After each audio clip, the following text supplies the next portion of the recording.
Saya berislam karena saya sungguh-sungguh mencintai Yesus dan saya ingin mengikuti semua ajarannya.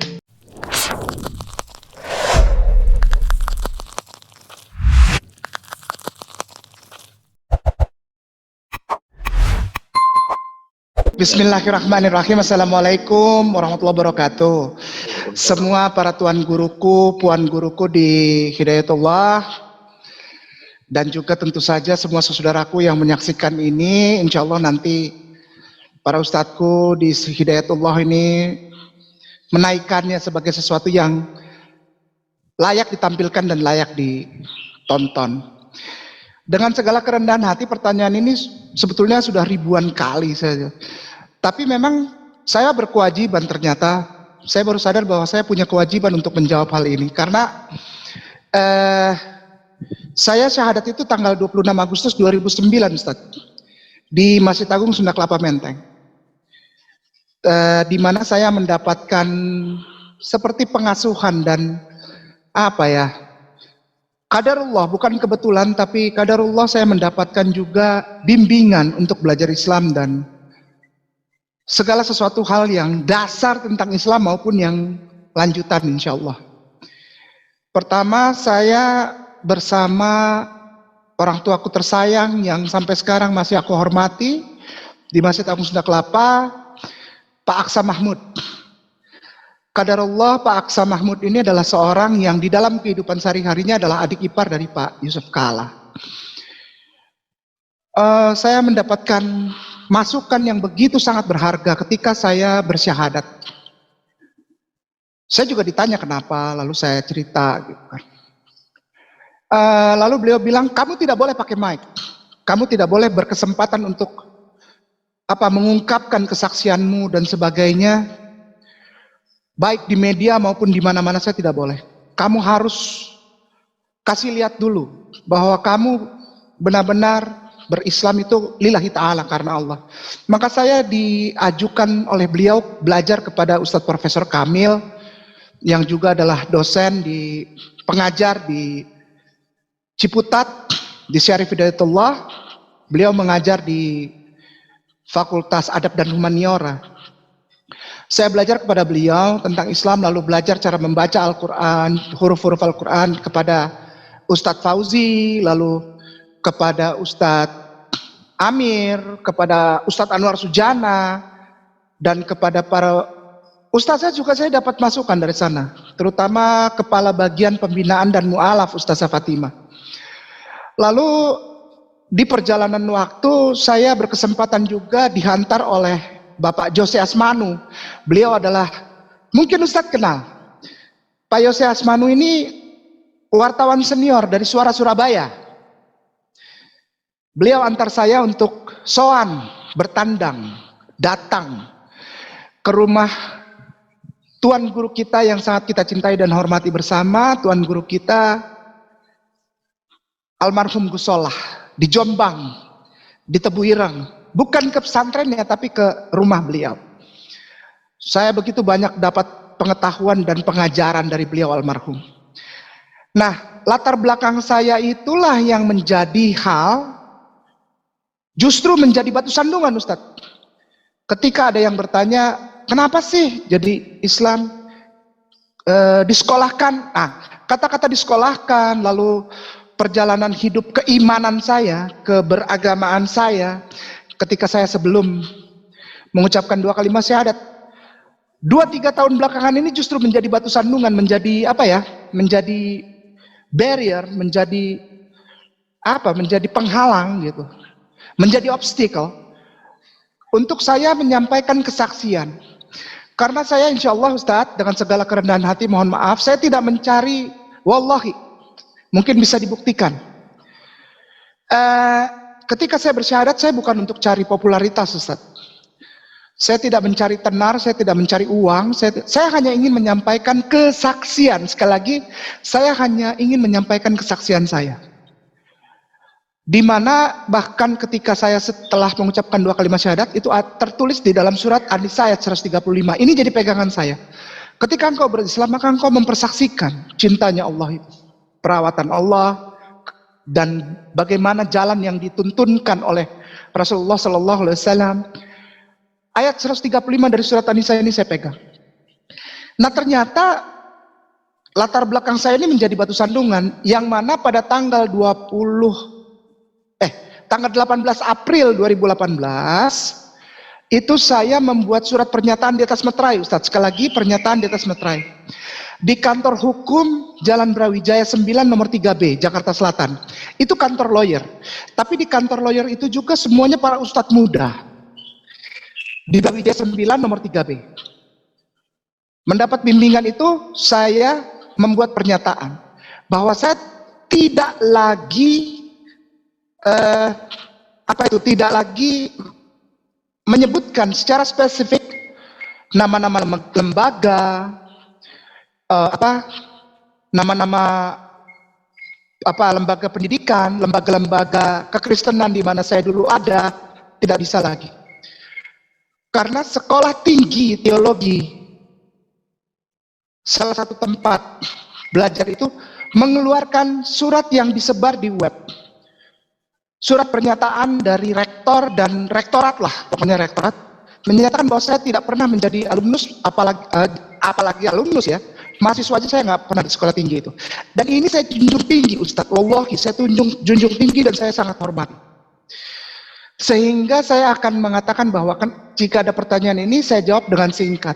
Kenapa kain nama itu? Dengan tidak membawa-bawa latar belakang saya dulu sebelum bersyahadat ya Ustadz ya, ketika saya masih Kristen.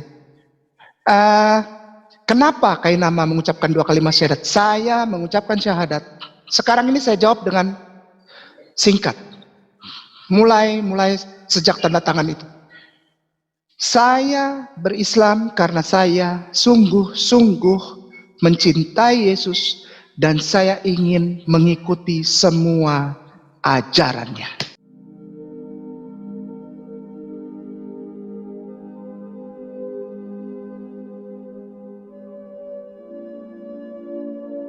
Ternyata tidak.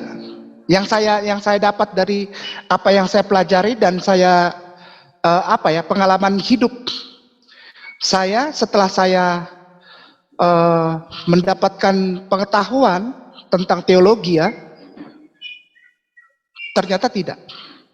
Bahkan semua yang saya lakukan itu justru tidak pernah diajarkan oleh Yesus.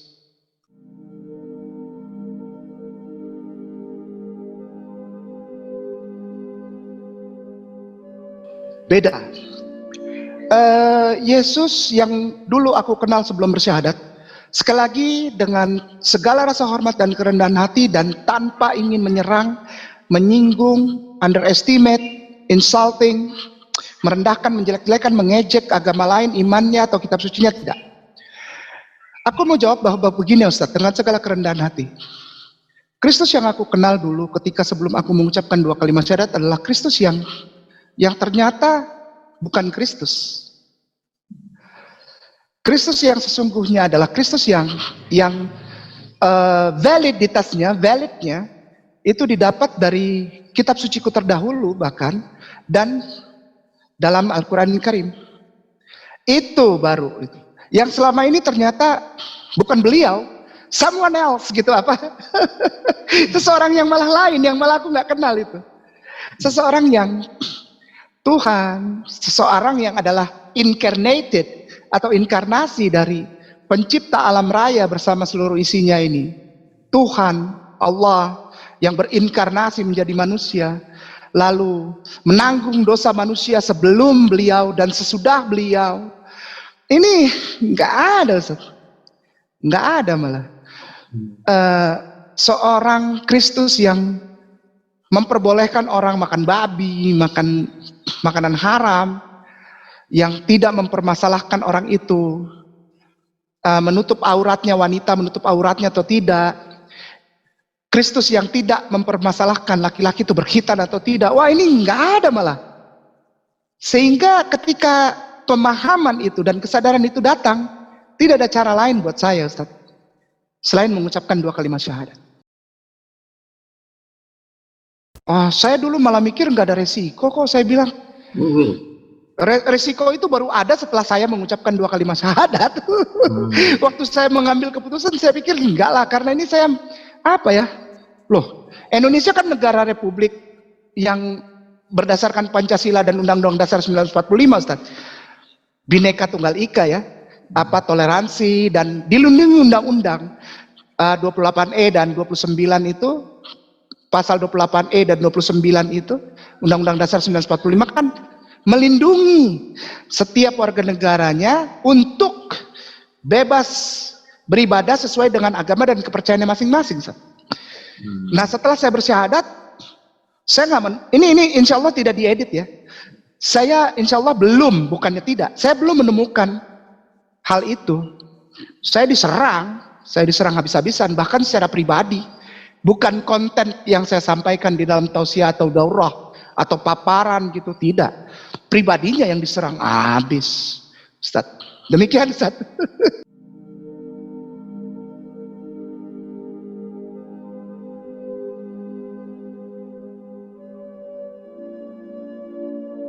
Iya, kaget lah. Saya pikir, berarti di Indonesia ini belum ada tolerannya. Orang Islam semua diminta toleran dari zaman Doeloe, itu dari tahun 0 sebelum kemerdekaan terhadap orang yang beragama lain. Tapi orang beragama lain kok sepertinya nggak toleran sama orang Islamnya. Orang Islam diminta begini, orang Islam diminta begitu, orang Islam diminta tidak melakukan ini, tidak melakukan itu. Islam aja terus. Yang lain nggak pernah tuh saya dengar dilarang. Maaf ya, ini pengalaman pribadi.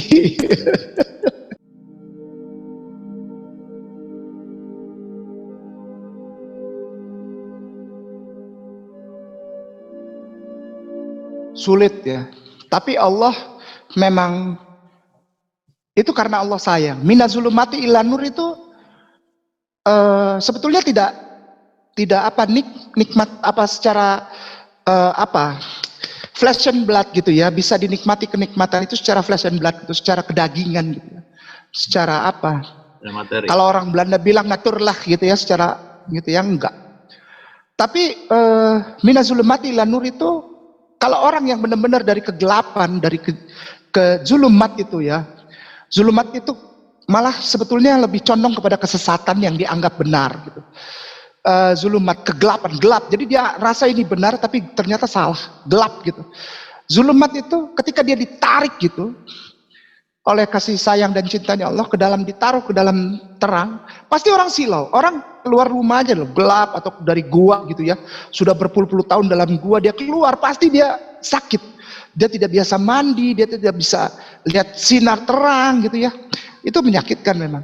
Tapi waktu itu nggak lama, Allah kemudian kasih apa ya, pernyataan gitu bahwa fabi ai ala rabbikum tukadziban, nikmat Tuhan yang mana lagi, nikmat Allahmu yang mana lagi, Tuhanmu yang mana lagi yang kau dustakan, sehingga engkau apa ya, sudah menikmati kebenaran terang ini, informasi yang jelas ini, lalu engkau masa mau kembali lagi kepada yang gelap gitu kan. Demikian, menyakitkan Ustaz. Tapi waktunya terbatas, memang waktunya tidak lama, terbatas. Dan setelah waktu itu berjalan, sakit itu menjadi manis, Ustaz. Sakit itu menjadi manis yang luar biasa yang Allah pertontonkan. Bukan kaya, bukan terkenal. Oh, dibilang kayak nama terkenal di YouTube. Gue nggak pusingin, ngapain nih? Gue cuma mau belajar sholat aja. Kayak nama ini cuma mau belajar sholat aja. Nggak mau yang aneh-aneh. Nyari duit katanya supaya bisa kawin lagi 2, 3, 4 kali jadi Islam. Kamu dari Hongkong, satu aja berat. Satu aja nggak habis-habis. Demikian.